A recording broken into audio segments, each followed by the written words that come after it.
भारत रूस संबंध। 50 लाख भारतीयों के लिए रूस में बड़ा मौका। रूस को तत्काल 50 लाख कुशल मजदूरों की आवश्यकता है और भारत इस कमी को पूरा करने में एक महत्वपूर्ण भागीदार बन सकता है। रूसी राष्ट्रपति व्लादिमीर पुतिन ने रूसी कंपनियों को भारत से आयात बढ़ाने का सीधा निर्देश दिया है। ये सब भारत रूस व्यापार मंच के दौरान नई दिल्ली में हुआ। कुशल श्रमिकों की तत्काल आवश्यकता। रूसी उद्योगपतियों और उद्यमियों के संघ आरएसपीपी के वाइस प्रेसिडेंट सर्गेई क्रास्निलनिकोव ने इस योजना का खुलासा किया। आवश्यकता। रूस को विदेश से लगभग 50 लाख मजदूरों की जरूरत है। भारत का महत्व। क्रास्निलनिकोव ने भारत को इस आवश्यकता को पूरा करने के लिए बहुत बड़ा बाजार बताया है। सीधा संपर्क। वे सीधे रूसी कंपनियों को भारतीय मजदूरों तक पहुंच दिलाने आए हैं जिन्हें भारतीय वर्कफोर्स की जरूरत है। किन स्किल्स सेक्टर में है मांग। रूस को खास तौर पर तकनीकी और कुशल क्षेत्रों में कर्मचारियों की जरूरत है। वेल्डर सॉल्टेक्स ग्रुप के प्रेसिडेंट मनीष कुमार ने बताया कि उनका समूह वेल्डरों के लिए एक प्रतिष्ठित रूसी विश्वविद्यालय के साथ तकनीकी कार्यक्रम शुरू कर रहा है। प्रशिक्षित वेल्डर रूसी वेल्डिंग मशीन पर ट्रेनिंग लेकर रूसी भाषा के तकनीकी ज्ञान के साथ वहां जाएंगे। योजनाबद्ध क्षेत्र। इसके बाद रोबोटिक्स, ड्रोन और अन्य क्षेत्रों के लिए योजना बनाई जा रही है जिनकी रूस को जरूरत है। अन्य मांग वाले क्षेत्र। अन्य स्रोतों के अनुसार निर्माण, वस्त्र, टेक्सटाइल, मशीनरी, इलेक्ट्रॉनिक्स, विनिर्माण, मैन्युफैक्चरिंग, भंडारण, वितरण, कृषि और खाद्य उद्योग। विशेष प्रशिक्षण। मनीष कुमार ने जोर दिया कि भारत को एक ऐसा इकोसिस्टम बनाना होगा जहां कुशल मजदूरों को रूसी आवश्यकताओं के अनुसार प्रशिक्षित किया जाए। एफटीए और व्यापार असंतुलन।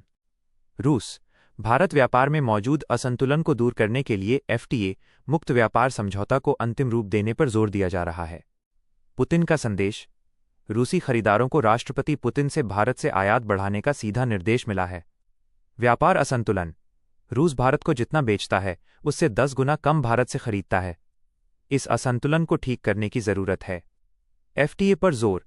क्रास्निलनिकोव ने मुक्त व्यापार समझौते एफटीए को अंतिम रूप देने को एक प्राथमिकता बताया है। समय रेखा। नवंबर में बातचीत शुरू हुई और फरवरी में जारी रहेगी। टैरिफ में कमी। उम्मीद है कि इससे प्रमुख भारतीय सामानों पर टैरिफ कम हो जाएगा। उदाहरण के लिए कपड़ा उद्योग में ये 12% तक है। विशाल बाजार। एफटीए भारत के लिए महत्वपूर्ण है क्योंकि रूस केवल अपना बाजार नहीं है बल्कि 5 देशों का संघ यूरेशियन इकोनॉमिक यूनियन -EAEU है जो एक विशाल बाजार है। लॉजिस्टिक्स और कनेक्टिविटी की चुनौतियां। व्यापार में प्रतिबंधों के कारण उत्पन्न होने वाली अति अनुपालन, ओवर कंप्लायंस और लॉजिस्टिक्स की समस्याओं का भी जिक्र किया गया। चुनौती। लॉजिस्टिक्स और परिवहन कनेक्टिविटी एक बड़ी समस्या है। समाधान की पहल।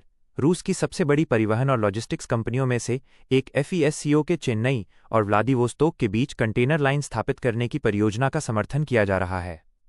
कार्गो की आवश्यकता।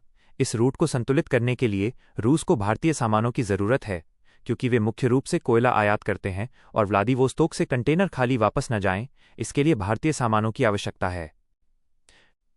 दोनों देशों को फायदा। Win win situation. भारत को फायदा। अपने कुशल कार्यबल के माध्यम से रूसी अर्थव्यवस्था के साथ जुड़ने से भारतीय युवाओं के लिए रोजगार पैदा होगा। रूस को फायदा। रूस की अर्थव्यवस्था को तत्काल जरूरी कुशल मजदूरों की कमी पूरी होगी।